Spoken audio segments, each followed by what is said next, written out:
Bisa diambil apa satirnya, pinjam yang hijau itu bisa dipakai dulu.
Agak maju sini dah. Nah, biar nggak ngantuk.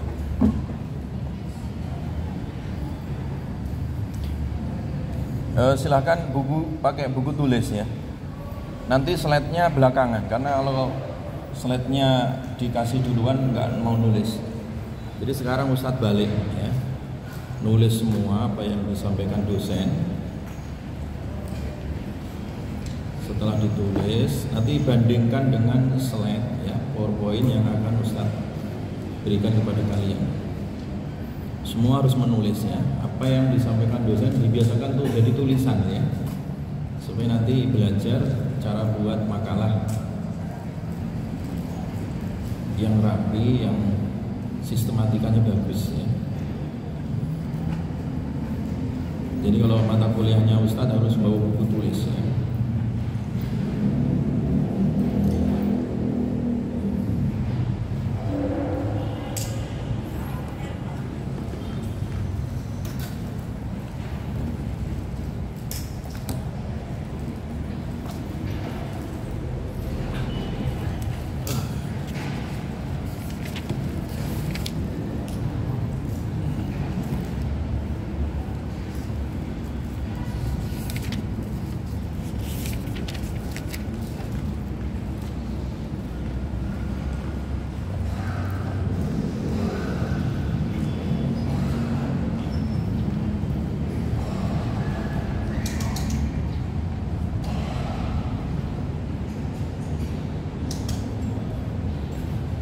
Kalau panas itu dinyalakan aja kipasnya itu. Nyalakan.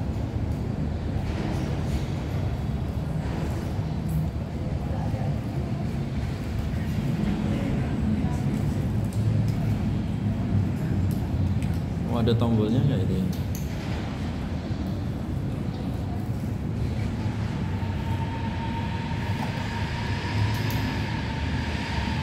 Nggak nggak nyala ya, berarti nanti tanya.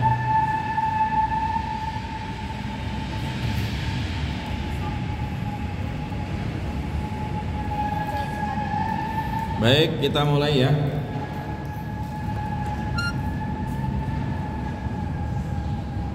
Bismillahirrahmanirrahim. Assalamualaikum warahmatullahi wabarakatuh.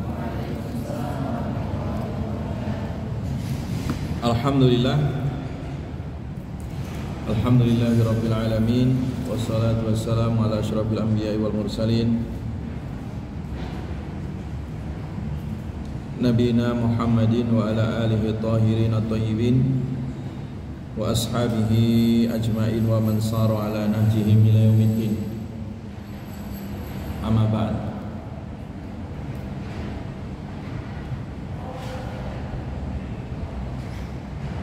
Allahumma anfa'na bima 'allamtana wa 'allimna ma yanfa'una wa zidna ilma. Baik, kita masuk mata kuliah apa tadi? Ulumul Quran ya. Pada pertemuan ini kita akan bahas tentang pengantar ya dari Ulumul Quran. Dicatat dan ditulis ya apa yang dosen sampaikan. Sekaligus belajar menulis ya dari materi yang disampaikan. Untuk PowerPoint-nya nanti nyusul belakangan ya.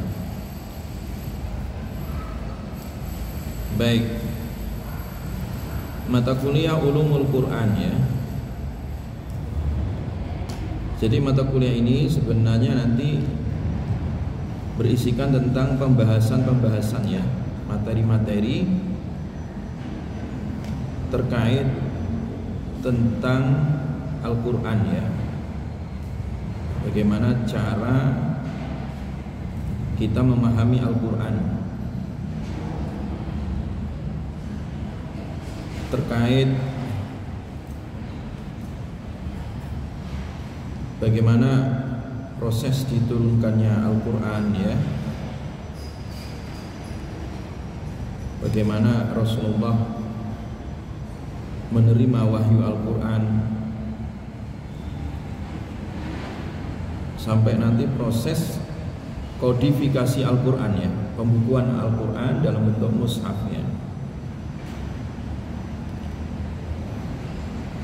Juga terkait dengan bagaimana memahami Al-Quran dari sisi tafsirannya ya, memahami ayat-ayatnya, dan juga terkait dengan metode membaca Al-Quran.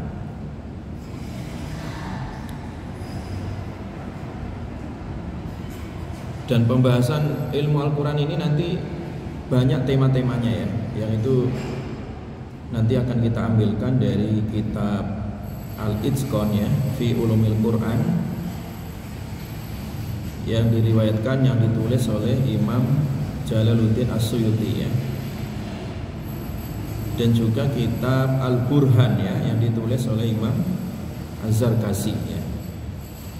Itu terkait materi-materi yang ada di dalam Ulumul Quran. Karena itu dua kitab ini ya, ini sebagai kitab induk ya dari semua pembahasan-pembahasan yang berkembang di dunia saat ini ya, khususnya di mimbar-mimbar akademik ya, mata kuliah yang tersebar di seluruh dunia, baik di Al-Azhar, di Madinah ya, Jamiah Islamiyah, atau di Ummul Qura ya kan, atau di Asia, atau di negara kita tercinta ini, di kampus-kampus yang ada jurusan ilmu Al-Quran dan tafsir. Nah, salah satu rujukan dalam Ulumul Quran, rujukan induknya itu kitab ini ya, kitab apa tadi?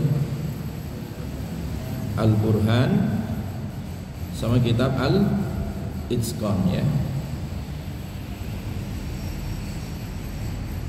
Jelas ya? Adapun nanti buku-buku Ulumul Quran dalam tulisan bahasa Indonesia itu kalian bisa juga lihat ya di perpustakaan ya. secara langsung ataupun perpustakaan secara online ya. Secara online tuh banyak pula sekarang di Google itu PDF Ulumul Quran ya. Kalian bisa download nanti ya. Dan Ustadz sendiri sudah ada satu buku ya tentang Ulumul Quran ini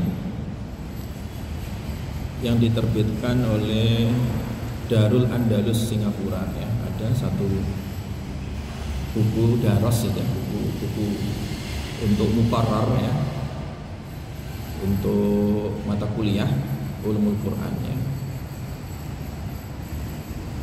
Itu kalau buku bahasa Indonesia. Tetapi itu semua ya sumber rujukannya itu kembali ke dua kitab induk tadi. Kitab apa tadi?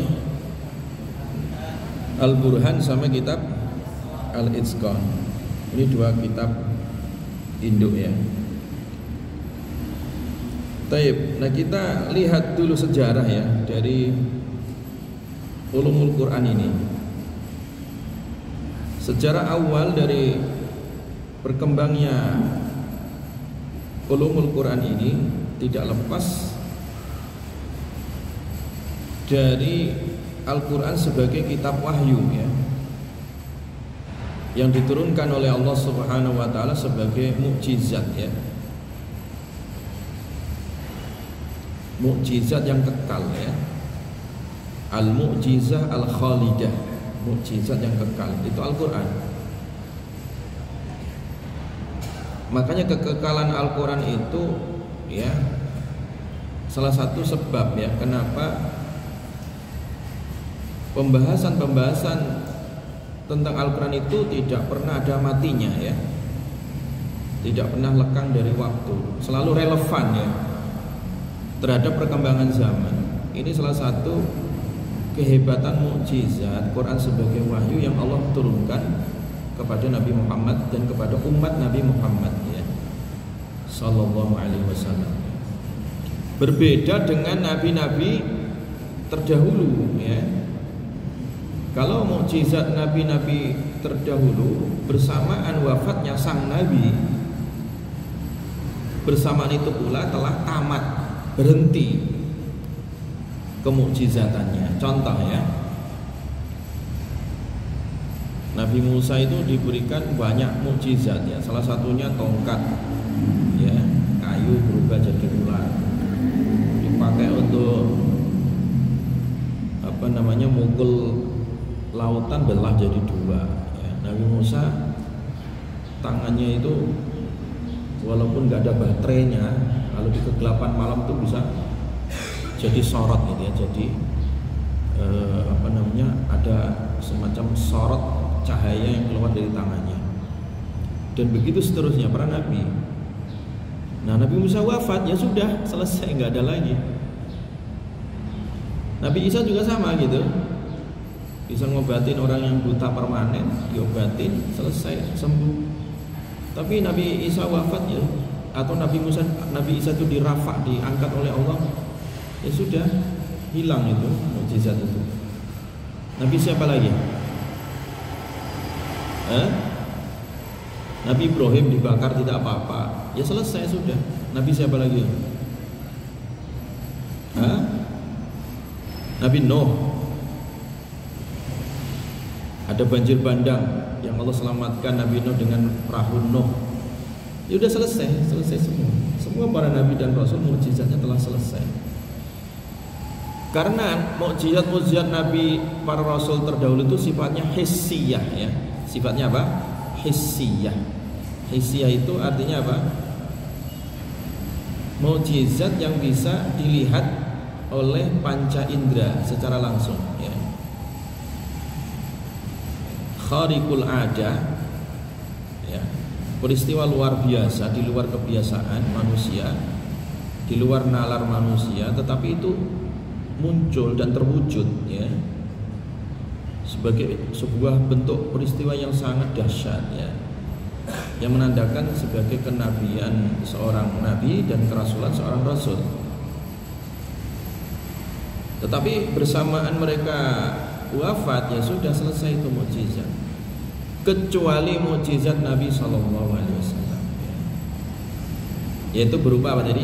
Al-Quran. Ya bukan berarti Nabi nggak punya mukjizat yang sifatnya hissiyah tadi, yang bisa dilihat. Nabi juga punya, ya.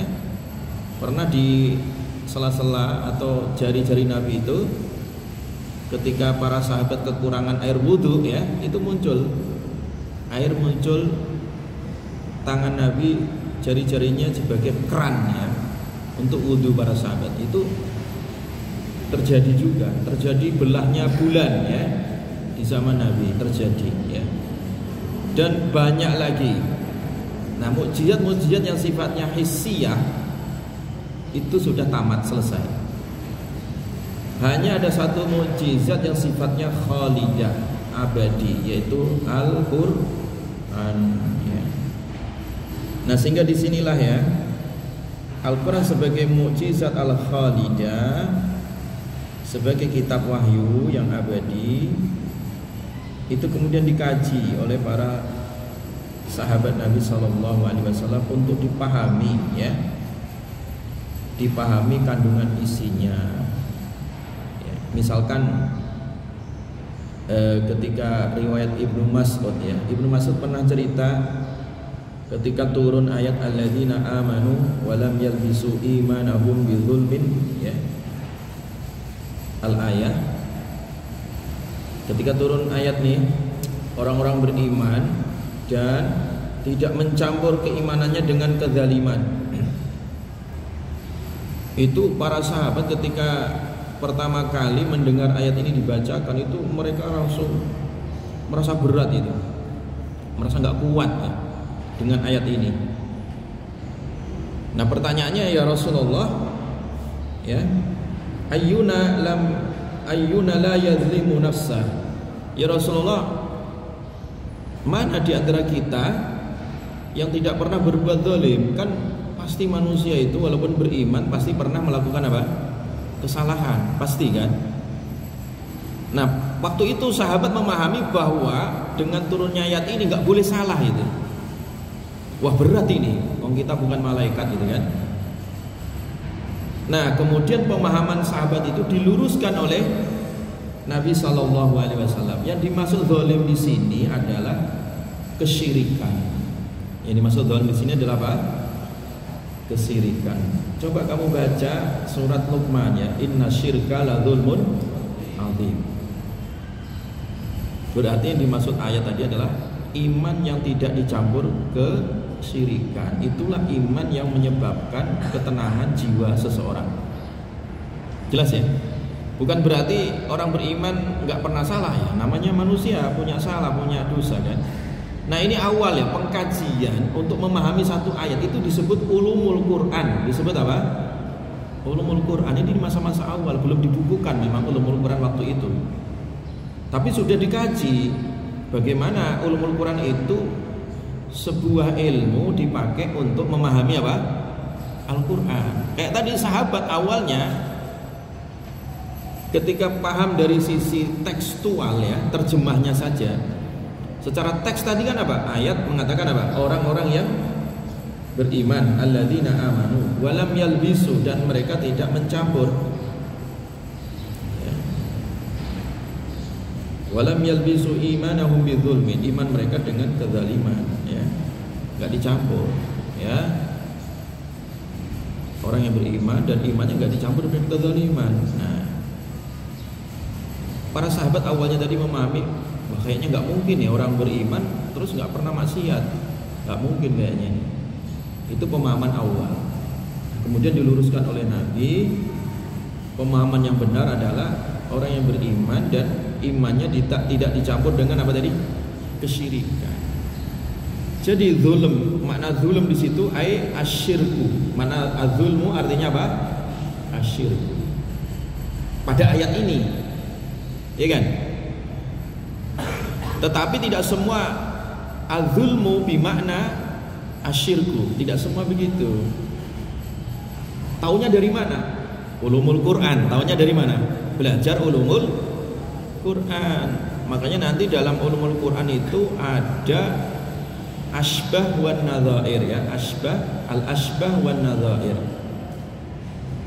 Jadi ada satu pembahasan khusus ya, nanti bagaimana perspektif satu lafadz ayat memiliki beberapa makna yang berbeda, aujuh atau an-nadhair yang berbeda, perspektif yang berbeda. Kayak tadi zulm, maknanya satu sisi adalah kesyirikan, ya kan? Atau zulm maknanya adalah itu tadi, mengambil hak orang lain, ya kan? Atau meletakkan sesuatu bukan pada tempatnya, dan banyak lagi maknanya. Nah, bisa paham satu lafadz yang sama tetapi memiliki makna lafadz yang berbeda, itu cara bacanya pakai apa tadi? Kacamata apa? Ulumul Quran. Nggak boleh ngarang sendiri, tidak boleh ngarang apa? Sendiri. Ya, Quran itu harus diilmui, harus pakai ilmu cara bacanya. Nah, kalau tidak pakai ilmu bahaya, ya, bahaya nanti, ya. Jadi nanti bisa terjadi penyimpangan ya, penyimpangan yang ekstrim, ya. Jelas ya? Tayyib.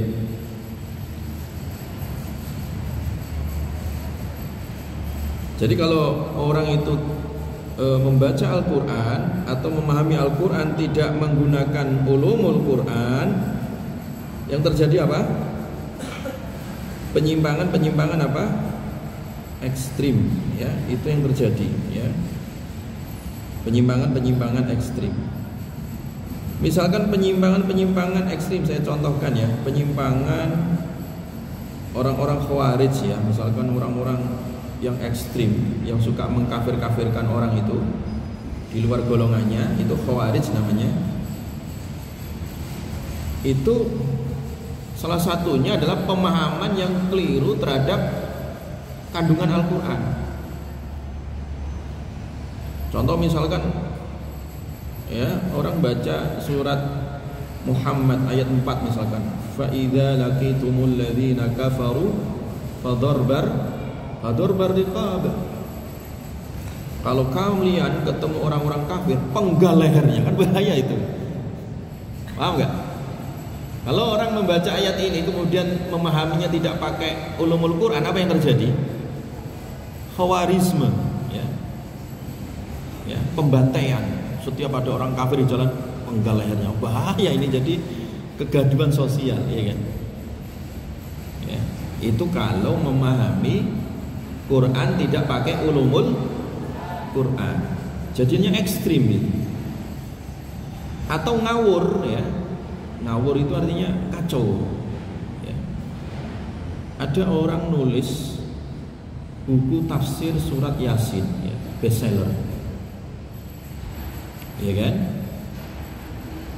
Videonya banyak di YouTube. Nah, tetapi kacau pembahasannya, ya. Kacauannya itu karena dia nggak pernah kuliah di ilmu Al-Quran tafsir, nggak pernah belajar ulumul Quran, tapi nulis tafsir.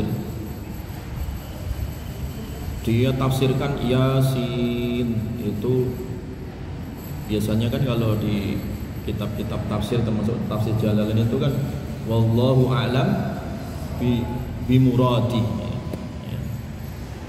Tapi sama dia kemudian dikupas, tapi ngupasnya salah pisau, ya. Kayaknya kacau. Yasin, dia nggak ngerti bahasa Arab sama sekali. Akhirnya dia buka kamus Yasin. Kalau Yasin huruf ya, huruf sin, kan? Dia buka kamus Indonesia, Arab Indonesia itu kan kalau ya biasanya kan di huruf ya itu langsung ya unida kan gitu kan, huruf untuk memanggil. Kalau dia buka huruf sin, di awal huruf sin kan biasanya sin nun, biasanya gigi artinya, ya. Kemudian dia gabung wahai plus gigi, berarti kalau manggil giginya ditampakkan, berarti tafsirannya tersenyum gitu. Jadi makna Yasin adalah tersenyum. Kacau ini, kacau. Masa Yasin diterjemahkan, ditafsirkan tersenyum, ya. Ada lagi di Bogor ini, ya, orang dia sarjana teknik, tapi kemudian bikin tafsir, kepengen mengaktualisasikan sesuatu yang lama menjadi modern, ya. dia nulis tentang masalah Nabi Sulaiman. Kalau Sulaiman itu kok di Yaman, kayaknya nggak benar itu. Yang benar Sulaiman itu orang Jogja. Kenapa? Karena di Jogja itu ada namanya Sleman. Nah, Sleman itu aslinya dari Sulaiman. Nah, makanya di situ ada bukti sejarah Candi Borobudur sama Candi Prambanan. Ada nggak di YouTube? Tulis itu di YouTube itu. Kacau ini orang, ya. Jadi mengatakan kerajaan Nabi Sulaiman dan Balkis itu ada di Jogja dan Magelang, Candi Borobudur sama Candi apa? Prambanan. Dan itu dia bikin videonya menarik sekali, yang nonton tuh ratusan ribu itu. Ketik aja di Google, di YouTube itu. Namanya Fahmi Basa. Dulu mau bikin kajian di sini saya larang, nggak boleh, nanti bahaya. Nanti tubuh kujang dianggap senjatanya Nabi Dawud, bahaya nanti. Jadi dia itu apa? Pikirannya itu terlalu melayang-layang itu, ya, terlalu melayang-layang. Jadi salah menafsirkan, jangan ya, jangan salah menafsirkan, nggak pakai ilmu. Ada lagi itu orang Surabaya, mantan wartawan dan orang teknik juga, tapi nggak ngaji ilmu Quran, ulumul Quran, nafsirkan ayat Quran. Dia tiap bulan menerbitkan buku. Akhirnya di buku itu kasih judul, ternyata akhirat tidak kekal. Oh, bahaya ini. Ternyata surga tidak kekal. Dia di YouTube itu bikin kajian tasawuf modern. Tapi kacau pemikirannya, karena itu tadi membaca Al-Quran, ya kan, menafsirkan Al-Quran tidak pakai ulumul Quran, tapi pakai apa? Cocok logi. Cocok logi itu artinya dicocok-cocokkan pikirannya gitu. Kalau pikirannya lagi kacau ya kacau tadi pemahamannya, ya. Jadi dicocok-cocokkan, ya. Akhirnya ya muncul manusia-manusia kayak Mama Gupron ya gitu kan, niru-niru bahasa Semut akhirnya kan kacau. Indonesia ini jadi kacau karena apa? Ulah orang-orang Ruwaibidah namanya. Nabi itu mengingatkan di akhir zaman itu banyak di antara umat ini yang kemudian terseret dengan budaya Ruwaibidah. Ruwaibidah itu orang bodoh, ya. Bicara Quran, tapi dia nggak ngerti Quran. Ya. Bicara agama, dia bukan orang yang ahli agama. Ya. Artinya orang jahil yang jadi tokoh publik gitu. Orang jahil tapi sok terdepan gitu ya, memimpin umat. Akhirnya jadi kekacauan itu karena kebodohannya. Jelas ya. Jadi tujuan ulumul Quran ini adalah tadi kita memahami Al-Quran berdasarkan apa? Ilmu. Nah, ilmu yang dipakai untuk memahami Al-Quran yaitu yang disebut dengan ulumul Quran. Makanya kajian ulumul Quran nanti luas ya, bagaimana cara menafsirkan. Jadi tafsir itu ulumul tafsir tadi, sahabat memahami ayat ini, alladzina amanu wa lam yalbisu imanahum bidzulmin. Apa makna atau maksud zulm tadi? Oh, ternyata disebut pula di surat Luqman itu maknanya syirik. Nah, itu awal ya, awal dari dulu ulumul Quran itu sebenarnya sudah diajarkan oleh Nabi Shallallahu Alaihi Wasallam. Ya.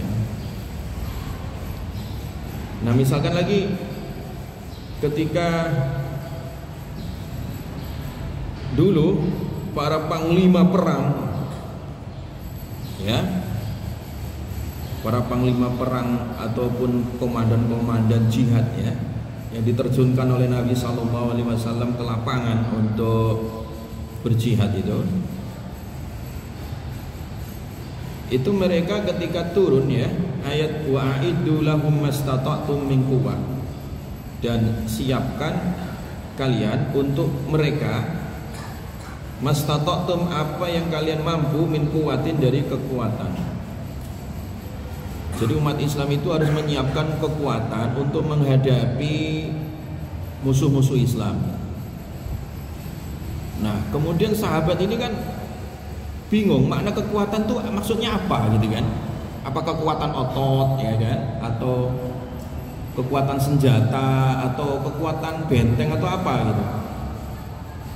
Nah itu kan butuh penafsiran, butuh pemahaman yang benar. Maka Rasulullah Shallallahu Alaihi Wasallam kemudian menegaskan bahwa ala innal quwwata ar-ramyu. Yang dimaksud kekuatan itu umat Islam waktu itu diperintahkan untuk belajar memanah. Belajar apa? Memanah, karena untuk meruntuhkan musuh dari jarak jauh salah satunya dengan memanah gitu. Waktu itu ya mungkin kalau sekarang ada teknologi canggih ya kita butuh bom ya, butuh nuklir, butuh rudal ya, gitu kekuatan itu. Nah kenapa sampai sekarang ini Palestina dijajah, diinjek-injek oleh Zionis ya? Ya karena itu tadi, Palestina itu nggak punya kekuatan militer, nggak ada kekuatan militer. Lalai umat Islam ya, tidak menyiapkan kekuatan militer persenjataan yang kokoh, iya kan? Itu kelemahan umat Islam, itu nggak punya kekuatan ya. Karena nggak menyiapkan militer yang kuat, persenjataan yang kuat ya, itu umat Islam wajib punya itu ya. Umat Islam wajib menyiapkan persenjataan, jangan beli terus ke Jerman ya, jangan beli terus ke Inggris, ke Amerika ya, bikin sendiri gitu ya. Makanya di dunia ini kalau satu negara punya nuklir pasti nggak diganggu dengan negara yang lain. Kenapa sekarang kayak siapa itu Putin itu negara apa? Hah?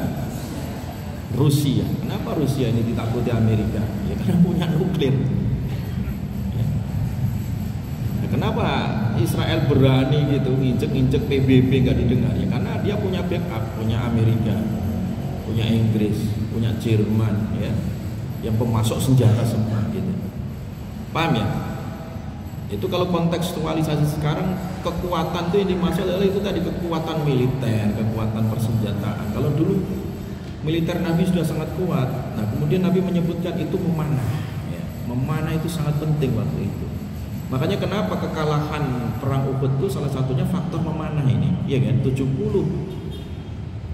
pasukan yang disiapkan Nabi di Gunung Uhud tadi, ya kan? Yang itu pemanah-pemanah jitu, penembak-penembak jitu ditempatkan di pos-pos di puncak-puncak Uhud, nggak berkutik gitu. Tapi ketika mereka tergoda, akhirnya turun dari gunung, ya, dilibas oleh musuh. Akhirnya kan kalah dalam perang Uhud itu. Nah itu, kekuatan itu ar-ramyu diingatkan oleh Nabi, makna kekuatan. Jelas ya? Itu tafsir begitu ya, kajian dulu. Nah budaya di zaman sahabat. Nah termasuk lagi contoh budaya mempelajari ulumul Quran di zaman sahabat Nabi itu, rahasianya apa? Kata sahabat Utsman itu ya, dulu kami kalau belajar Quran, ya kan, kanu idza ta'allamu minan nabi sallallahu alaihi wasallam asyra ayatin lam yujawizuha hatta yata'allamu ma fiha minal ilmi wal amal. Jadi sahabat dulu itu kalau ngaji sama Nabi, belajar Quran itu cukup 10 ayat. Belajarnya berapa? 10 ayat. 10 ayat itu ya dibaca, ya dihafal, ya dipahami kandungan isinya. Nah memahami kandungan isi Al-Quran itu namanya menggunakan ilmu apa? Ulumul Quran. Dan tidak hanya dari kajian ulumnya saja, tapi juga kajian amalnya. Kata Utsman, fata'allamnal Quran wal ilma wal amal jami'an. Artinya kami belajar Quran ya ilmu Qurannya dan juga amal Qurannya. Ya ini yang sekarang metode ini mulai ditinggalkan ya. Makanya kita harus kembangkan di IAT ini ya. Ulumul Quran itu tidak sekedar kajian teoritis, tapi juga kajian praktis. Kenapa? Kata Utsman tadi kan, kita belajar Quran nih tidak hanya dari sisi bacaan, hafalan, tapi dari sisi ulumnya dan juga dari sisi amalnya. Sehingga kami menggabungkan itu semua, 3 komponen ini menjadi gabungan satu kesatuan yang nggak dipisahkan, ya kan? Nah masalahnya sekarang ini perguruan-perguruan tinggi orang kadang mengkaji ulumul Quran itu kajian-kajian impor malah ya. Kajian-kajian apa? Impor, ngambil dari kajian orientalis. Jadinya terjadi kekacauan-kekacauan.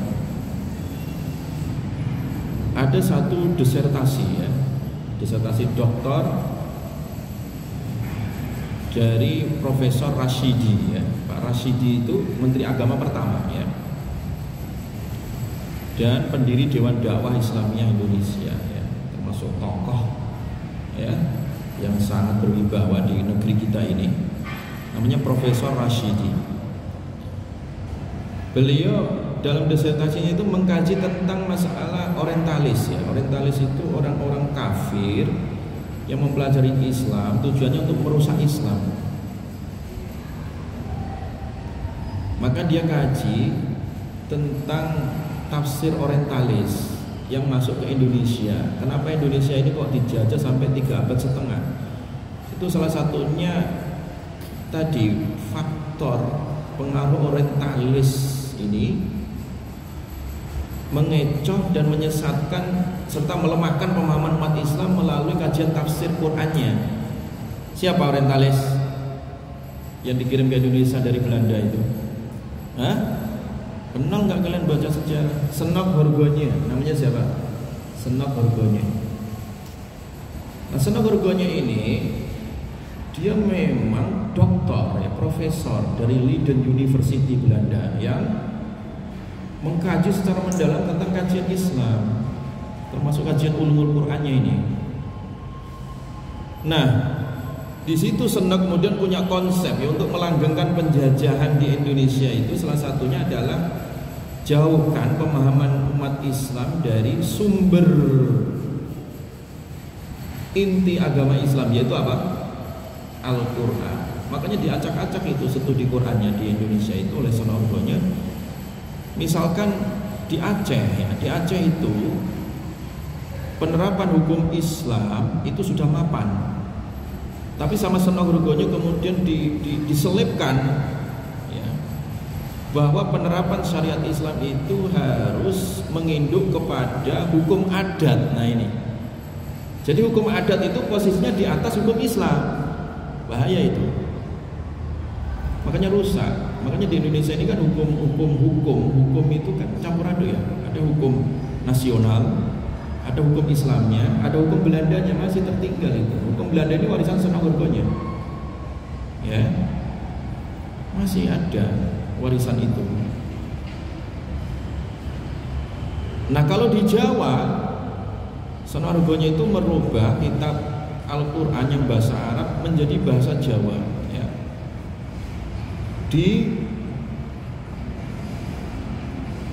Dipalingkan ya kajian tafsir Quran yang asalnya bahasa Arab tadi itu ke bahasa Jawa.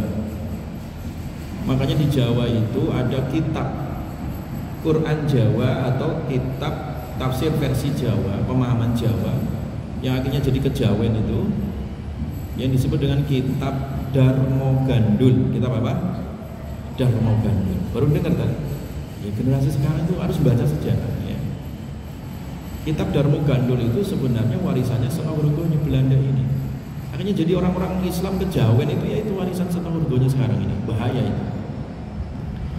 Makanya penyimpangan-penyimpangan itu akhirnya kan orang nggak pada sholat itu, karena ayatnya aqimis sholata lidzikri, sholatlah kalian untuk mengingat aku. Nah sama orang-orang kejawen ini, penafsiran Senok ini dipalingkan. Loh, tujuan orang sholat itu kan yang penting eling kan, ingat kan, nggak perlu rukuk sujud lagi, yang penting duduk sambil ngopi, ingat Allah, sudah dianggap apa? Sholat. Kan inti sholat tadi apa? Mengingat Allah. Kan nggak harus rukuk sujud. Ini kekacauan, dikacaukan itu pemahaman. Itu namanya tafsir apa tadi? Darmo Gandul. Nah itu di penyimpangan-penyimpangan, kelicikan-kelicikan Senok ini diungkap oleh sebuah disertasi tadi Pak Rashidi namanya. Dan itu disertasi ketika beliau kuliah di Jerman, bahkan ketika kuliah di Jerman. Makanya dulu di tanah Jawa itu ada kiai karismatik ya, ulama tafsir karismatik yang pertama kali nulis tafsir dalam bahasa Jawa.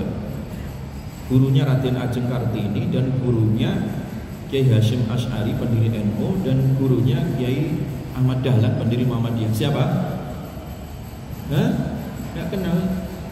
Kiai Soleh Darat namanya. Kiai siapa? Soleh Darat. Itulah yang kemudian membukukan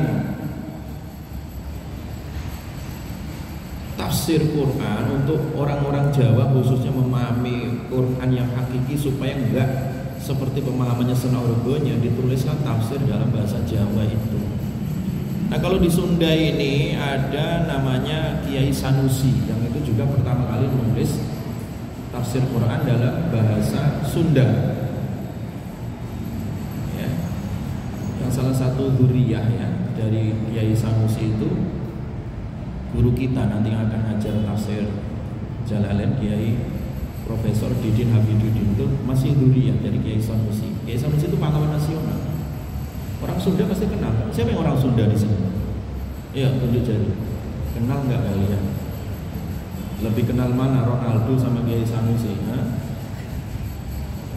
Harusnya kenal tokoh-tokoh bangsa, tokoh-tokoh ulama Nusantara yang memerdekakan dan mengayomi masyarakat supaya tidak tersesat. Harus kenal kalian itu ya. Jelas ya? Baik. Jadi itu budaya ulama dulu ya. Jadi bagaimana mereka menjaga Al-Quran itu dengan ulumul Quran sampai tafsir Quran tadi, supaya umat tidak apa? Tersesat ya, supaya tidak tersesat. Nah kemudian pasca Nabi wafat dan selesai generasi sahabat 100 tahun ya. Setelahnya kan generasi tabi'in, setelahnya tabi'ut tabi'in. Nah, di masa akhir Khulafaur Rasyidin itu masyarakat Islam itu semakin luas, semakin apa? Luas dan berkembang di seluruh penjuru dunia. Nah, di zaman Ali bin Abi Thalib itu sudah mulai muncul percampuran antara sahabat ya, orang-orang Arab ini dengan orang-orang Ajam. Orang-orang apa? Ajam. Orang Ajam itu orang non-Arab. Akhirnya kan terjadi pertukaran budaya ya, multi budaya.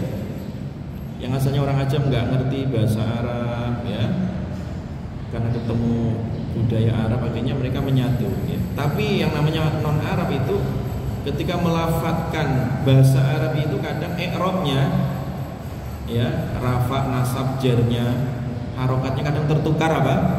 Tertukar-tukar ya. Namanya orang non-Arab asalnya. Nah disinilah kemudian salah baca, sering salah apa? Baca harokat. Padahal kalau salah baca harokat menyebabkan apa? Makna berubah ya. Makanya sahabat Ali bin Abi Thalib memerintahkan Abul Aswad Ad-Du'ali ya. Memerintahkan siapa? Abul Aswad Ad-Du'ali namanya ya, untuk membukukan kaidah-kaidah pokok bahasa Arab Al-Quran supaya masyarakat enggak salah ucap.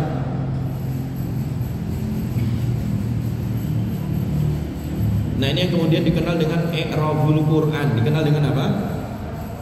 Ini generasi awal ini. Makanya nanti dalam ulumul Quran itu ada pembahasan i'rabul Quran. Bagaimana nanti kita membahas Quran ini lafadznya kenapa dibaca lafadz ya, kenapa dibaca nasab, kemudian turunannya kenapa dibaca lafadz nasab ini, apa kaitannya dengan hukum makna dari sebuah ayat, ya kan? Paham ya? Terus ya, demikian juga zaman Ibnu Abbas ya. Ibnu Abbas ini kan termasuk ahli Qur'annya para sahabat ya. Ada Ibnu Abbas, Ibnu Mas'ud, Ubay bin Ka'ab ya. Mereka inilah yang kemudian mengajar sehingga tumbuh madrasah-madrasah Quran ini di Mekah ada Ibnu Abbas, nanti di Irak ada Ibnu Mas'ud, ya kan, dan sahabat-sahabat yang lain ya. Nah, pewarisan ilmu ini ke generasi setelahnya namanya generasi apa? Tabi'in ya. Generasi tabi'in akhirnya mengambil dari sahabat. Ibnu Abbas tadi punya murid namanya Mujahid, Ikrimah ya. Ya kan, Sa'id bin Jubair ya, Tawus, atau bin Abi Rabbah. Nah, ini namanya generasi tabi'in yang mengambil ilmu Quran dari siapa? Sahabat. Cuman waktu itu belum dibukukan. Jadi ilmu itu dari lisan ke lisan. Belum ada PowerPoint waktu itu. Belum ada komputer. Jadi dari lisan ke lisannya gitu. Ya. Nah, jelas ya. Jadi pewarisan nilai tadi dari sahabat ya. Ibnu Abbas tadi di mana? Di mana tadi? Di Mekah. Kalau Ubay bin Ka'ab di mana? Di Madinah. Ubay bin Ka'ab juga punya murid Zaid bin Aslam, Abul Aliyah, Muhammad bin Ka'ab al-Quradhi ya. Terus tadi Ibnu Mas'ud di mana? Madrasahnya di mana? Di Irak. Ya, Irak itu dulu ada Basrah dan Kufah ya, besar, kota-kota besar dulu. Nah, itu Ibnu Mas'ud juga banyak punya murid, Al-Aswad bin Yazid, Amir Asy-Sya'bi, Hasan Al-Basri. Imam Hasan Al-Basri itu yang kalian sering dengar itu kibarut tabi'in, muridnya siapa? Ibnu Mas'ud ya. Jelas ya? Nah, generasi-generasi sahabat yang mewariskan ke tabi'in ke generasi apa? Tabi'ut tabi'in setelahnya. Nah, satu masa itu 100 tahun ya Pak. Sahabat 100 tahun. 100 tahun berikutnya tabi'in, 100 tahun berikutnya tabi'ut tabi'in. Ya. Jadi memang pembukuan sudah ada tadi di zaman penulisan, tapi sangat sederhana tadi. Abul Aswad Ad-Du'ali sudah ada muncul di zaman sahabat Ali ya. Di zaman tabi'in juga sama, sudah mulai muncul ya.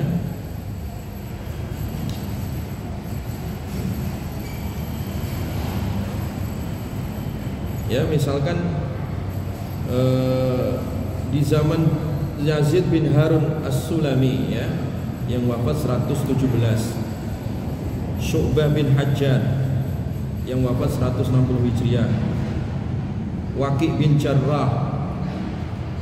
Waqi' bin Jarrah itu gurunya Imam Syafi'i yang wafat 197 Hijriah. Jadi mereka itu sudah mulai membukukan ilmu-ilmu itu dalam bentuk kitab. Dalam bentuk apa? Kitab. Ya kan? Nah, generasi setelahnya Waqi' bin Jarrah punya murid seperti Imam udah terbukukan itu ilmu itu ya. Makanya Imam Syafi'i udah punya atau udah membukukan kitab-kitab Al-Um, Ar-Risalah ya.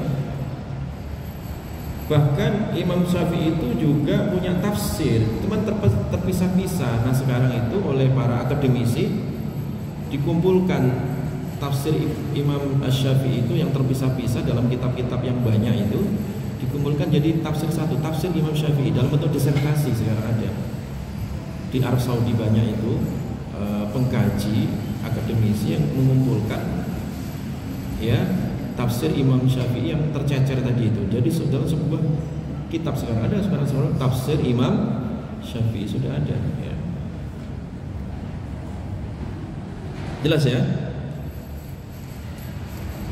Nah, setelah itu kemudian muncullah ulama besar yang mengumpulkan dari semua dari kebaikan dari tabi'in, tabi'ut tabi'in, sahabat dalam satu kitab yang utuh yang bernama Ibnu Jarir At-Tabari. Siapa?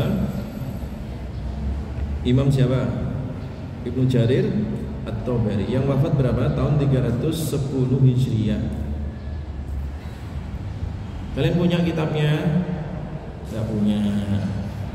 HP punya? Punya. Nah, kita harus punya. Akademisi itu nggak punya HP nggak apa-apa sebenarnya, tapi harus punya kitab gitu. Nah, sekarang kitab mudah ya. Ya punya HP punya kita Ustaz. Pinter PDF, nah gratisan ya.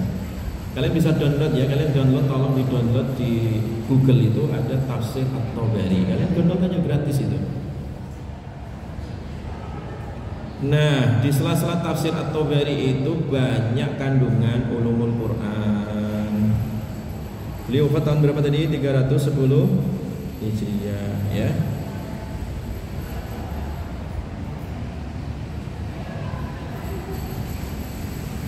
Jelas ya?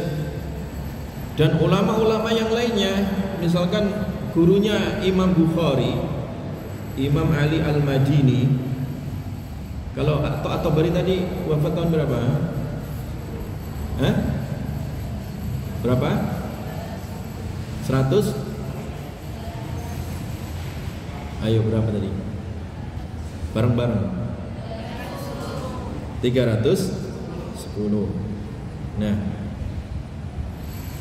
itu pelopor ya. Imam At-Tabari ini utuh itu 30 juz itu, berikut kandungan ulumul Qur'annya sekaligus di situ. Jadi kitab tafsir At-Tabari itu kitab induk, tidak hanya bicara tafsir, tidak bicara itu, ilmu hadis juga ada di situ. Ilmu usul fiqh juga ada di situ, ulumul Qur'an juga ada di situ semua ya. Itu kitab induk itu. Nah, kemudian ulama yang lain sudah mengarang, menulis ulumul Quran secara tersendiri, walaupun bab-babnya masih terpisah-pisah. Misalkan ya, gurunya Imam Bukhari ya, nulis tentang asbabun nuzul. Nulis tentang apa? Asbabun nuzul. Asbabun nuzul nanti bagian pembahasan dalam ulumul Quran ya. Makanya nanti ada materi tentang asbabun nuzul. Nah, kemudian Imam Abu Ubaid Al-Qasim bin Salam itu nulis tentang An-Nasikh wal Mansukh. An-Nasikh wal Mansukh. Itu kitab tersendiri. Makanya nanti di ulumul Quran ada pembahasan nasikh dan mansukh. Ya.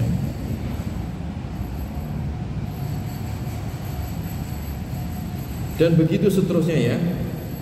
Dan begitu seterusnya ya.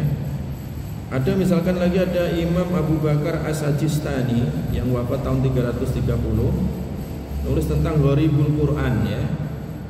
Gharibul Quran itu nanti ada juga di dalam pembahasan ulumul Quran, yaitu membahas tentang lafaz Quran yang gharib, yang maknanya itu agak asing gitu, mendalam, tidak semua orang paham. Makanya gharib, asing, maksudnya itu butuh kajian ilmu tersendiri untuk membahasnya. Itu namanya disebut gharibul apa? Quran. Nah, itu abad ketiga Hijriah tadi ya. Nah, kemudian lagi ulama-ulama datang setelahnya ya. Misalkan Al-Baqilani ya, yang wafat 403 Hijriah, abad keempat ini udah ya. Nulis tentang I'jazul Quran. Tentang apa? I'jazul Quran, kemukjizatan Al-Quran ya. Kemudian lagi ada Imam Al-Mawardi. Imam Al-Mawardi itu 450 Hijriah wafat ya. Menulis tentang Amsalul Quran, permisalan-permisalan dalam Al-Quran.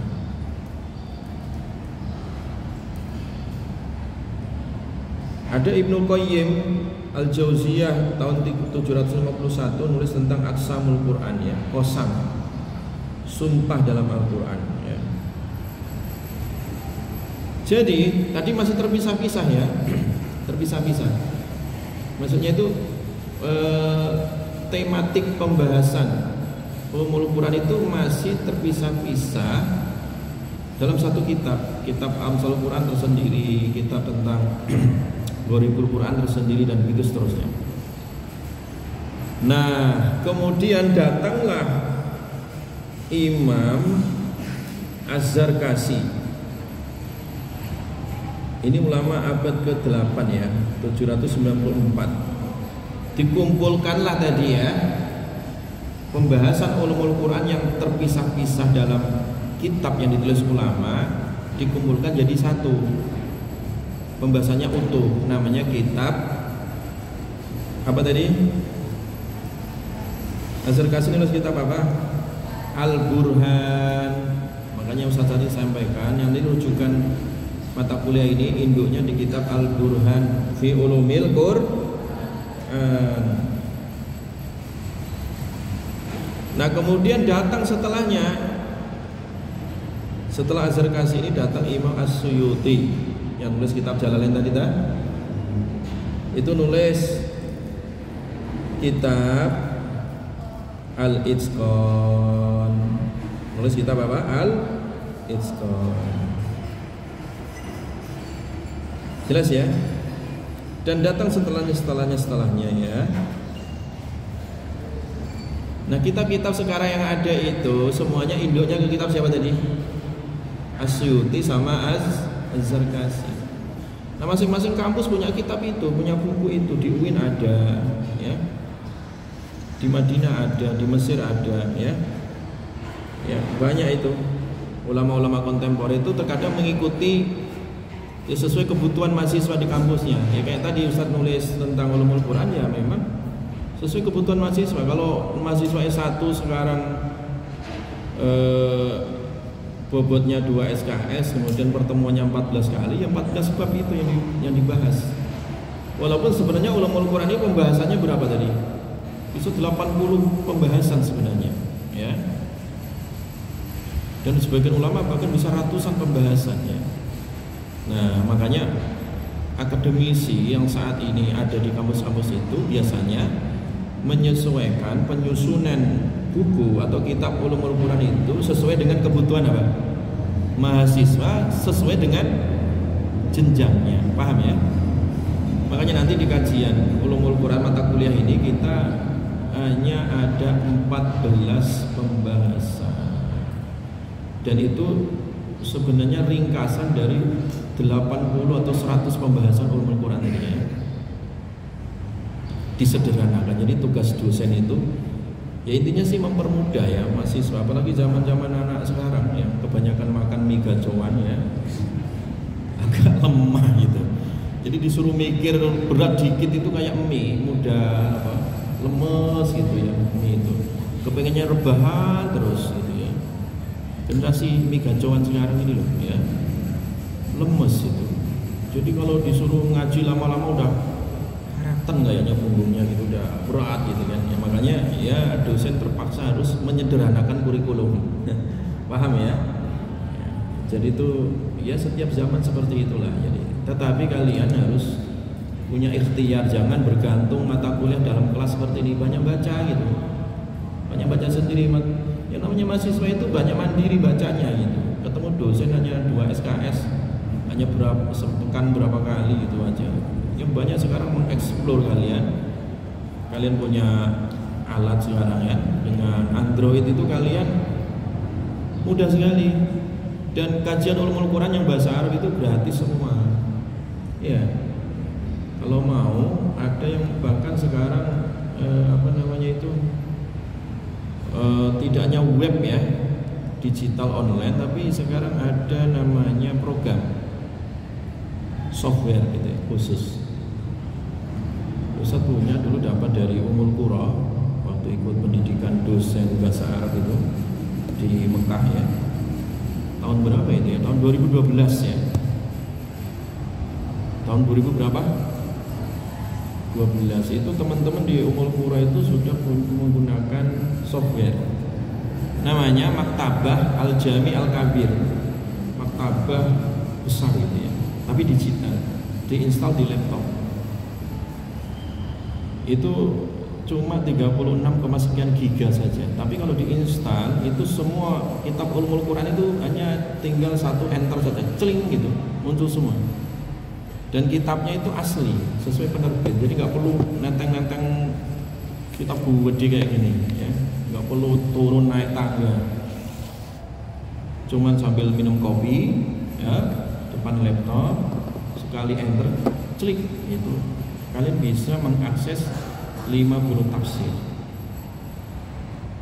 klik bisa mengakses 100 buku tentang ulumul Quran. Enak kan sekarang ya? Masalahnya sekarang itu laptop sama gadgetnya kebanyakan main game, itu masalahnya sekarang itu ya. Harusnya kalian itu bisa lebih bersaing dengan Imam At-Tabari tadi ya, bisa bersaing dengan Imam Syafi'i, harusnya lah ya. Iya, Imam Syafi'i saja waktu kuliah mau belajar Muwatta Imam Malik nggak punya modal, nggak punya kitab. Kalian udah dikasih tafsir Jalalain gratis pakai bantalan, ditinggal lagi gitu, nggak dibaca. Imam Syafi'i itu mati-matian datang dari Mesir ke Mekah, nggak punya kitab Muwatta, pinjem ke gubernur Mekah, pinjam 2 minggu dihafalin, 2 minggu hafal. Baru datang ke Imam Malik gitu, ke Madinah. Ya kan? Zaman Imam Syafi'i belum ada apa? Samsung. Belum ada percetakan canggih kayak gini. Nah, mau apa kalian?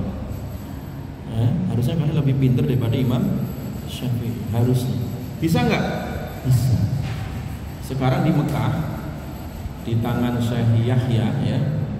Syekh Yahya itu ulama hadis di Masjidil Haram, itu ngalahin Samsung ya.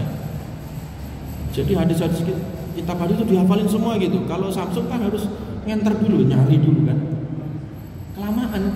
Nah tapi kalau hafal kan langsung lebih cepat gitu ya daripada Samsung kan. Nah, itu sekarang dibalik ya, ulama hadis itu ya.